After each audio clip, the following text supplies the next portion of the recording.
자, 애플의 최신 M4 칩, 그 안에는 정말 어마어마한 AI 두뇌가 숨겨져 있는데요. 근데 문제는 그 내부가 아주 철저하게 비밀에 쌓여 있다는 거죠. 그래서 오늘 바로 그 비밀의 문을 한번 열어보는 과정을 따라가 보려고 합니다.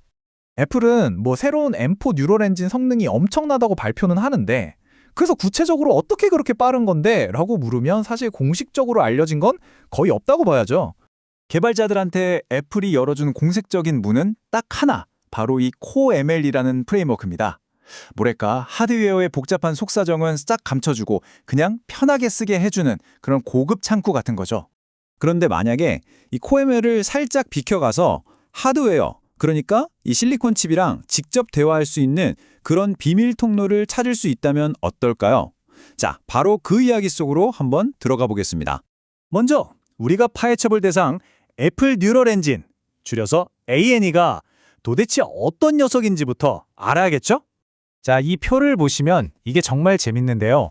ANE는요, 우리가 아는 CPU나 GPU랑은 작동 방식이 아예 달라요. CPU나 GPU가 명령어를 하나씩 순서대로 처리하잖아요. 그런데 ANE는 그게 아니라 계산 전체의 설계도, 그러니까 이 그래프를 통째로 받아서 한 방에 처리해버리는 아주 특별한 녀석인 거죠. 그 발전 과정도 한번 보세요. 진짜 놀랍습니다. 2017년에 A11 칩의 2개짜리 코어로 처음 등장해서 2020년 M1에서는 16코어로 확 커지더니 이제는 M4 칩의 핵심이 된 강력한 16코어 엔진으로 자리 잡았죠. 자, 그럼 대체 누가 이런 엄청난 비밀을 파헤치기로 마음먹었을까요? 바로 여기! 아주 흥미로운 인간 AI 탐정팀이 등장합니다. 이번 조사는 정말 독특한 조합으로 이루어졌어요. 인간 아키텍트와 AI 엔지니어의 협업이었죠.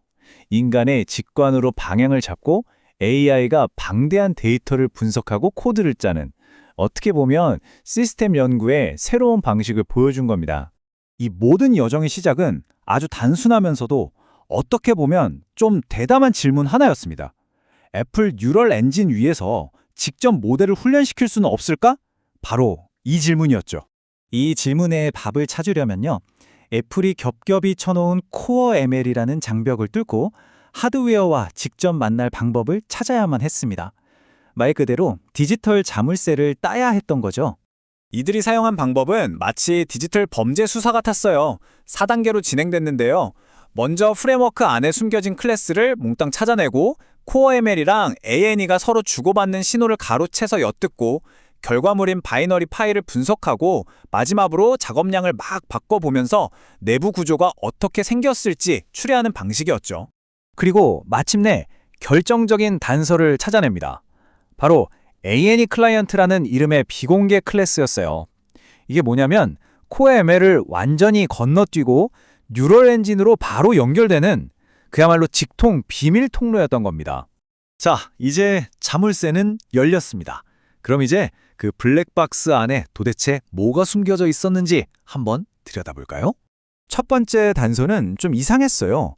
엄청나게 큰 행렬 연산 프로그램을 컴파일했는데 파일 크기가 고작 2688바이트밖에 안 되는 거예요. 그런데 더 이상한 건 훨씬 작은 연산을 컴파일했더니 파일 크기가 거의 똑같았다는 겁니다. 겨우 8바이트 차이였어요. 이게 상식적으로 이해가 가시나요? 아니, 당연히 작업이 크면 파일도 훨씬 커져야 정상 아닌가요? 도대체 왜 파일 크기가 거의 똑같았을까요? 바로 이겁니다. 결론은 뭐냐면요, ANE는 매개 변수화된 프로그램 엔진이었던 겁니다. 이게 무슨 말이냐면 컴파일된 코드가 막 복잡한 계산식을 담고 있는 게 아니라는 거죠.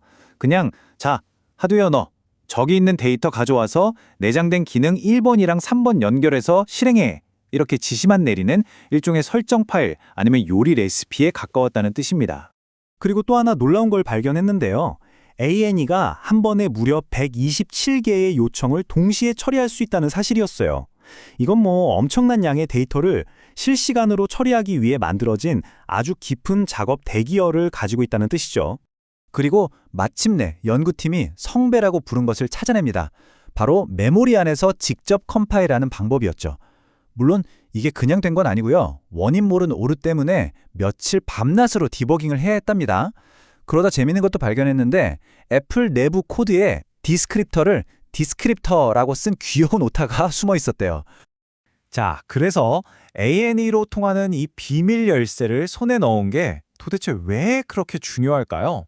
이게 왜 중요하냐면요. 드디어 코ML이라는 포장지를 벗겨내고 이 칩이 가진 진짜 성능, 진짜 잠재력을 측정할 수 있게 됐다는 뜻이거든요. 실제로 직접 접근해 보니까 공식적인 방법보다 훨씬 더 많은 일을 처리할 수 있다는 게 밝혀졌습니다. 근데 이게 끝이 아닙니다. 연구원들은 아직 우리가 그 정체를 알지 못하는 더 많은 기능의 흔적들을 발견했어요. 예를 들면 여러 모델을 기차처럼 연결하는 기능이라든지 GPU랑 서로 신호를 주고받는 기능, 아니면 하드웨어의 성능을 속속들이 들여다볼 수 있는 그런 기능들의 단서 말이죠. 이번 연구는 ANE의 진짜 속도를 제대로 측정하고 더 나아가 그 위에서 직접 AI를 훈련시킬 수 있는 길을 열었습니다. 이제 우리에게는 마지막 질문이 남았죠. 비밀의 문이 열린 지금, 우리가 ANE의 진짜 언어로 말을 걸 수 있게 된 지금, 과연 이 칩의 한계는 어디일까요?